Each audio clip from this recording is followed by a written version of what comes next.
नमस्कार। आज मैं आपको बताऊँगा कि महाकुंभ में स्नान की क्या महिमा है, इसकी क्या कथा है, कौन-सी वो मुख्य तिथियाँ हैं जिसमें आपको स्नान करके पूर्ण लाभ हो सकता है ना?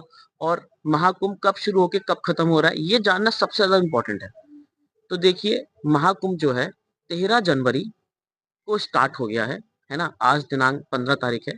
थोड़ा-सा लेट हो गया वीडियो बनाने में क्योंकि कंटेंट ढूँढने में थोड़ा टाइम लग जाता है। अलग-अलग शास्त्रों में अलग-अलग जगहों पे इसकी महिमा लिखी हुई है, इस वजह से। तो ये जो मैं आपको आज बताऊँगा, ये मिश्रित शास्त्रों में से है कि मतलब कुछ भागवत पुराण में है, कुछ पद्म पुराण में है, कुछ आपका स्कंद पुराण में है, कुछ भविष्य पुराण में है। तो ये सबका मैंने एक सार बना दिया है, जो मैं आपके सामने प्रस्तुत करूँगा। कौन-सी तिथियाँ आपके लिए बहुत पुण्य वाली हैं, जिसमें आप ज़्यादा से ज़्यादा लाभ उठा सकते हैं, ये जानना बहुत ज़रूरी है। ठीक?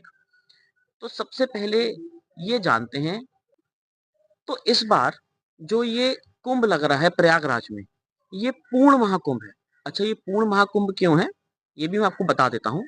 इसे पूर्ण महाकुंभ इसलिए कहा जाता है क्योंकि इसमें त्रिवेणी संगम है, ठीक है? खाली एक ही जगह पे त्रिवेणी संगम है, वो प्रयागराज में है, जिसकी बहुत महानता हमारे शास्त्रों में बताई गई है, जिसमें गंगा, यमुना, सरस्वती इन तीनों का संगम है। इसी वजह से इसे पूर्ण महाकुंभ कहा गया है इस बार, ठीक? अब इसकी आप पहले कहानी सुनिए कि इसकी कहानी क्या है। जिस समय समुद्र मंथन हो रहा था और अमृत का कलश प्रकट हुआ, तो क्या हुआ, जो इंद्रदेव के पुत्र थे जयंत, उन्होंने कलश को लेके आसमान में भागना शुरू कर दिया बचाने के लिए। तो पीछे से राक्षस भी भागे उनके। तो उस युद्ध शुरू हुआ क्योंकि घड़ा असुर भी चाह रहे थे, घड़ा देवता भी चाह रहे थे। तो जब वो युद्ध चल रहा था, तो वो युद्ध 12 दिन तक चला। जी हाँ, जो मैं 12 दिन आपसे बोल रहा हूँ ना, ये देवताओं के 12 दिन की बात चल रही है। यहाँ मृत्यु लोक के 12 साल। जी, आपने सही सुना, 12 साल। यानी उनका 1 दिन जो होता है, हमारे नीचे 1 साल होता है। जो ये उत्तरायण और दक्षिणायन चलता है ना, ये 6-6 महीने के होते हैं। इस समय जैसे कि आपको पता है कि उत्तरायण चलना स्टार्ट हो गया है, तो इस समय देवताओं का दिन हो गया है, मतलब कि वो डे, ठीक? और जब दक्षिणायन आएगा, तो उनकी रात स्टार्ट हो जाएगी। तो ऐसे 6 महीने का दिन और 6 महीने की रात मिलके उनका 1 दिन बन जाता है। तो वो युद्ध 12 दिन तक चला। ये आपको समझ में आ गया कि 12 साल कैसे हुए? इसी वजह से 12 साल में कुंभ हर जगह ना 12-12 साल में ही एक जगह लगता है।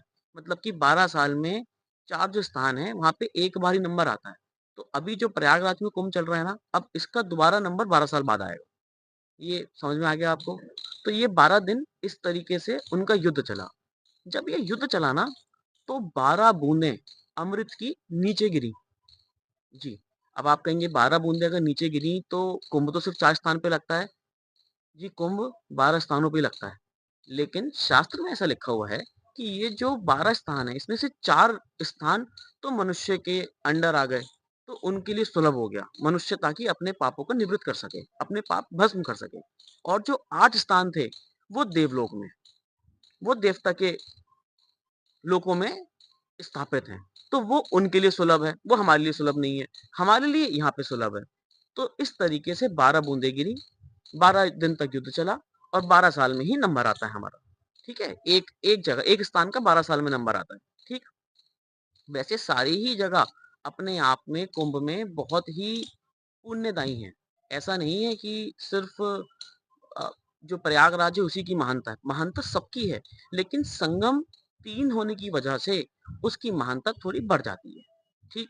अब ऐसा हुआ कि जब ये युद्ध चल रहा था, तो युद्ध में सब देवता लोग भाग रहे थे, क्योंकि कलश बार-बार नीचे गिरता था, तो कोई भागता था उसे पकड़ने के लिए, कोई भागता था पकड़ने के लिए। तो शास्त्रों में एक बहुत सुंदर एक वाक्य लिखा हुआ है। वो लिखा हुआ है कि उस समय की वर्तमान राशियों पर जब सूर्य, चंद्र आदि आ जाते हैं, तो ये कुंभ का महायोग बन जाता है। ठीक? इस तरीके से कुंभ की शुरुआत होती है। ये हमारे शास्त्रों में वर्णित इसकी कथा है। अब मैं आपको बताता हूँ कि इस कुंभ की महानता क्या है। ठीक? आप पॉइंट बाय पॉइंट लिखते रहिएगा, नोट करते रहिए, क्योंकि इसकी बहुत महानता है, जो मैं आपको आगे बताने वाला हूँ। तो ऋग्वेद, यजुर्वेद, स्कंद पुराण, ठीक है, और अन्य पुराणों में इसकी बहुत महिमा लिखी हुई है। देखिए, ऋग्वेद और यजुर्वेद में तो श्लोकों में ही ज़्यादा नहीं है, श्लोकों में ही है, क्योंकि उसमें थोड़े से जो टॉपिक्स हैं वो अलग हैं। तो मैं आपको थोड़ा-सा उसका हिंदी में ही रूपांतरण बता दूँगा कि बाकी शास्त्रों में स्नान की क्या महिमा है ना? क्योंकि हमें तो स्नान ही करना है। तो आप सबसे पहले महिमा सुनना शुरू कीजिए। सबसे पहले मैं आपको बताता हूँ कि क्या लिखा हुआ है। लिखा हुआ है कि कुंभ पर्व में जाने वाला मनुष्य अपने पापों को वैसे ही भस्म कर देता है, जिस प्रकार एक कुल्हाड़ी पूरे वन को नष्ट कर देती है। ठीक? दूसरा दूसरा, जिस प्रकार गंगा नदी तटों को काटते हुए प्रवाहित होती है, वो काट देती है तटों को अपने वेग से, उसी प्रकार मनुष्य ने जो संचित शारीरिक पाप किए होते हैं, इस जल में या कुंभ के समय में नहाने से, स्नान करने से वो अपने सारे शारीरिक पापों को जो संचित हैं, पुराने हैं, उनको भी भस्म कर डालता है। तीसरा, ऐसा लिखा हुआ है कि जब हम प्रयागराज जाएँ या कुंभ में जाएँ, तो हमें वहाँ जाके सत्कर्म करना चाहिए। सत्कर्म का मतलब ये होता है कि दान तो करना ही चाहिए, लेकिन किसी ज़रूरतमंद ब्राह्मण को, ठीक है? ऐसे नहीं कि किसी नशेड़ी को दे दिया हमने, ऐसा हमें नहीं करना है। किसी अच्छे जो ज़रूरतमंद ब्राह्मण हैं, उनको दान करना चाहिए। नहीं तो सेवा का बहुत महत्व बताया गया है। सेवा मतलब कि जैसे कोई गरीब है, कोई परेशानी में है, आपने वहाँ किसी की सेवा कर दी। किसी को कंबल की ज़रूरत है, आपने कंबल दे दिया। किसी को अन्न की ज़रूरत है, आपने उसे अन्न खिला दिया। इस तरह की सेवा की बात चलती है। क्योंकि सेवा का बहुत महत्व होता है, क्योंकि दान तो आजकल कलयुग में तो पता नहीं होता कि कौन मनुष्य कैसा है, ठीक है ना? तो लिखा हुआ है जब हम ये होम, दान, तर्पण, हवन, कीर्तन, पूजन करते हैं ना, किसी भी मतलब कुंभ के इस जगह पे जाकर, उस धरती पे जाकर, तो हमें बहुत सारा पुण्य प्राप्त होता है। उस पुण्य के बदले में हमें कैसे प्राप्त होता है पुण्य? वो हमें सुख प्रदान करके जाता है और जन्मों-जन्मांतर तक वो सुख हमारे पास अलग-अलग रूप में यश, मान, सम्मान रूप में लौट-लौट के हमें जन्मों-जन्मांतर तक वो सुख प्रदान करता रहता है जो हमने स्नान किया है। ठीक? अब चौथा जानते गया है कि कुंभ में स्नान करने वाले को मुक्ति प्राप्त होती है। इसका क्या तात्पर्य है? आगे एक्सप्लेनेशन में क्या लिखा हुआ है? आगे ये समझाया गया है हमारे शास्त्र में कि जिस प्रकार एक गरीब मनुष्य होता है, दरिद्र मनुष्य, अब उसके सामने अकस्मात से कोई अमीर आ जाए, तो वो उसके आगे बड़े हाथ जोड़ के विनम्र भाव से उसको आदर देता है, सम्मान देता है ना? उसी प्रकार जो मनुष्य उसी प्रकार जो मनुष्य इस कुंभ में स्नान करता है, देवता उसके आगे हाथ जोड़कर उसको सम्मान, अभिवादन करते हैं। इतनी महानता है इस कुंभ में स्नान करने की। चलिए आगे और आपको इसकी महानता बता आगे लिखा हुआ है, कार्तिक में 1000 बार गंगा स्नान करने का जो फल होता है, माघ मास में जो 100 बार स्नान करने का गंगा जल में फल होता है और वैशाख मास में जो नर्मदा में 1 करोड़ बार स्नान करने का पुण्य होता है, वो प्रयागराज के कुंभ में 1 बार स्नान करने से प्राप्त हो जाता है। ये महानता है इस कुंभ की, इसलिए इसे महाकुंभ बोला गया। ठीक हो? ऐसा लिखा हुआ है कि दान करने से करोड़ों तीर्थों के दर्शन और अश्वमेध यज्ञ का फल प्राप्त हो जाता है। चलिए अगला जानते हैं कि इसकी क्या महिमा और लिखी हुई है हमारे शास्त्रों पे। कुंभ चाहे कहीं पर भी हो, यदि आप गंगा में स्नान करते हैं, जैसे कि कुंभ तो इस समय प्रयागराज में लगा है, लेकिन हरिद्वार के लोग तो शायद नहीं जा सकते या हम या जो कोई आसपास हरिद्वार के रहता है और वो वहां जाके गंगा में स्नान करे, तो उसको भी अनंत पुण्य प्राप्त होता है। ठीक? अब मैं आपको अगला महिमा बताता हूँ, इसकी अगली महिमा क्या लिखी हुई है। आ- आगे अगला लिखा हुआ है, काशी से भी 100 गुना अधिक पुण्य जो संगम का क्षेत्र है प्रयागराज में, वहां पे स्नान करने से प्राप्त होता है। तो वो संगम का जो क्षेत्र है ना, जहाँ पे त्रिवेणी संगम है, वहां पे स्नान करने से हमें 100 गुना पुण्य प्राप्त होता है। काशी से भी 100 गुना ज्यादा पुण्य प्राप्त होता है। ठीक? ऐसा लिखा हुआ है कि जहां पर भी वो संगम है, गंगा यमुना का संगम है प्रयागराज में, वहां पे स्नान करने के लिए 2 घड़ी के लिए देवता भी कहते हैं कि हमें 2 घड़ी स्नान करने का मौका मिल जाए बस वहां पे, जो कि उनके लिए इतना सुलभ नहीं है, क्योंकि देवलोक में मैंने आपको बताया पहले ही कि देवलोक में भी अलग कुंभ लगता है, 8 कुंभ लगते हैं, लेकिन वो यहाँ के संगम के वहां पे भी संगम है, यहाँ के संगम में स्नान करने के लिए 2 घड़ी का वक़्त कहते हैं कि बस 2 घड़ी हमें मिल जाएँ तो हम वहाँ स्नान कर लें। 2 घड़ी का मतलब होता है 48 मिनट्स 48 मिनट, ठीक है? 1 घड़ी 24 मिनट होते हैं यहाँ के, ठीक हो गया? तो ये इस तरीके से वो चाहते हैं।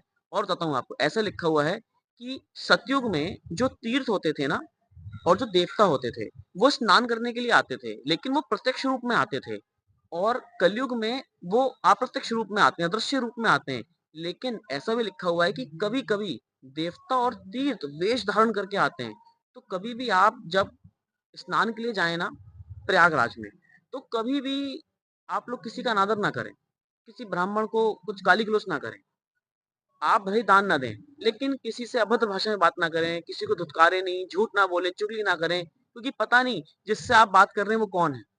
क्या पता कोई तीर्थ, कोई देवता आपके बराबर में खड़ा हो लेकिन आपको ना पता उसने अपना वेश बदल रखा हो। क्योंकि देखिए ये शास्त्र की बातें हैं, ये मनगढ़ंत बातें नहीं है कि आपको लगे मैं अपने मन से कुछ भी बोल रहा हूँ। ये सब शास्त्रों में लिखी बातें हैं, तो हमको उसको फॉलो भी करना चाहिए, क्योंकि कुछ नहीं पता वक़्त कब कैसा आ जाए, ठीक? साथ ही में मैं आपको स्नान की एक महानता और बताता हूँ, पद्म पुराण में क्या लिखा हुआ है।